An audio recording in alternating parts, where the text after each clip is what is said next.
Hi, I'm Evelyn McGowan with Lakestar Lighting, here to talk about what's current with landscape lighting.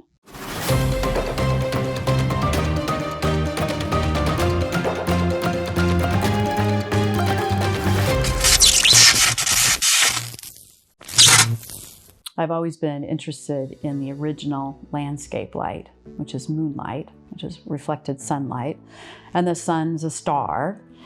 And so starlight is, the source of all of our natural light. I have fond memories of my father waking us up in the middle of the night to watch lunar eclipses. I was sort of fascinated with that. I took an astronomy class in college. And when I was in grad school in architecture, I focused on lighting, and to such a point that I became a lighting TA and just really focused on that. When I got out of school, there were no design jobs to speak of, so I went into sales and really enjoyed that for about 25 years. But I'm very happy now to have both feet firmly planted back in design. Perhaps my top goal in thinking about landscape lighting is to reinforce wayfinding and orientation so that people understand what's there, what are they seeing, and if they are trying to get to a building, where's the building, how do I get there, how do I feel comfortable getting there, and if I'm driving or approaching on foot, where's the entrance, is it obvious, and is the path to the entrance obvious and comfortable. So second to that would be then, I think, beauty. And sometimes I want beauty to be more important than wayfinding and orientation. So is the scene beautiful? And is there a beautiful element or object that we want to be able to see at night? Is there a tree? Is there a sculpture? Is there a particular path or some elements in the landscape that are worth noting?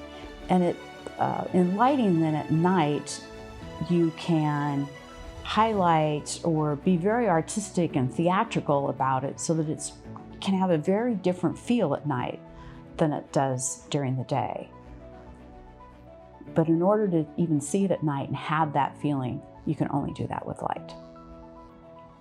One of the things that appeals to me about landscape lighting is tying the building to the landscape. A building is designed for a site, and it's easy to get wrapped up in lighting the interior of the building because we need to bring light inside, and lighting the facade of the building. And you, at night, could see the building in isolation, and I like being able to see it in the landscape, so tied with what's there. And I think that really brings the building to life at night. And in general, I think we have too much landscape light, and I really like toning it down and taking advantage of how the eye can adapt, because our eye is amazing at being able to adapt to various light levels, and bringing out some of the subtleties in the outdoor environment and recognizing the effect of the moonlight has. And if you have way too much light, then you wash out any impact that moon lighting has.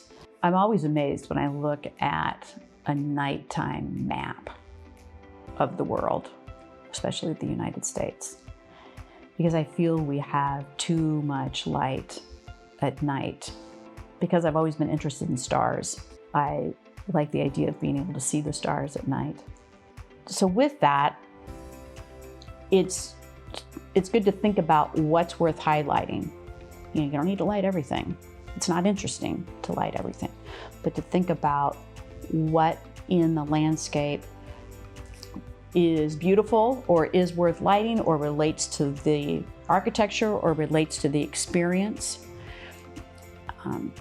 And so if there's not a building there, but a park, there are lots of other structures then, typically, even if it's just a field. And I'm a fan of urban parks and being able to use them, not just during the day. And so how can the lighting make the park inviting for people to walk through and enjoy in the evening especially. It's kind of wonderful to take a stroll at sunset or later in the night. And in that situation, too much light is not helpful. It's not comfortable, it's not pleasant, and it doesn't reduce crime either. Too much light doesn't. So a lot of the things that I'm thinking about in landscape lighting is less is more, borrow a phrase that's attributed to me, Sandro, and think about strategic location and the experience. And then you have an opportunity to really form an experience through what is illuminated.